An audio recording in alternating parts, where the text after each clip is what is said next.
প্রিয় শিক্ষার্থী বন্ধু, আজ আমরা আলোচনা করব 2026-এর উচ্চ মাধ্যমিক শিক্ষা বিজ্ঞান সাজেশন নিয়ে। 10 মার্কের জন্য যে প্রশ্নগুলি এর মধ্যে সাজেস্ট করব, এখান থেকে 3টি থাকবে, করতে হবে তোমাকে 2টো। প্রথম প্রশ্ন রেখেছি, ব্যক্তিত্বের স্বরূপ বা প্রকৃতি লেখো। শিক্ষায় ব্যক্তিত্বের গুরুত্ব কী? দ্বিতীয় প্রশ্ন, সক্রিয় অনুবর্তন এর বৈশিষ্ট্যগুলি লেখো।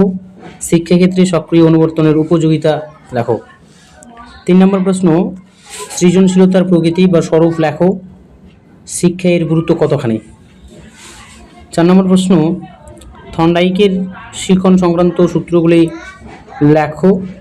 প্রচেষ্টা ও ভুল তথ্যের শিক্ষাগত তাৎপর্য কতখানি তা আলোচনা করো। 5 নম্বর প্রশ্ন, পরিণমন কাকে বলে? শিক্ষাক্ষেত্রে পরিণমনের গুরুত্ব কী? 6 নম্বর, মনোযোগ বলতে কী বুঝো? শিক্ষাক্ষেত্রে মনোযোগের গুরুত্ব লেখো। 7 নম্বর, প্রাচীন অনুবর্তন কাকে বলে? প্রাচীন অনুবর্তনের বৈশিষ্ট্য ও শিক্ষাক্ষেত্রের গুরুত্ব লেখো। 8 নম্বর, প্রেষণা কাকে বলে? শিক্ষাক্ষেত্রে প্রেষণার গুরুত্ব লেখো।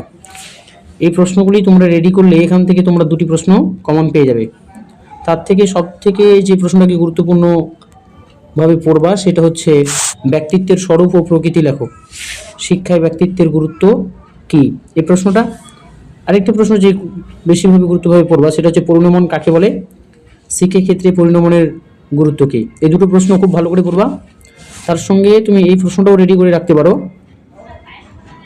প্রাচীন অনুবর্তন কাকে বলে? প্রাচীন অনুবর্তনের বৈশিষ্ট্য ও শিক্ষাক্ষেত্রের গুরুত্ব। এই 3টি প্রশ্ন খুবই গুরুত্বপূর্ণ। এই টোটাল 8টি প্রশ্ন পড়লেই তোমাদের 10 মার্কের কমন পেয়ে যাবা। এতক্ষণ ভিডিওটির সাথে থাকার জন্য তোমাকে অসংখ্য ধন্যবাদ।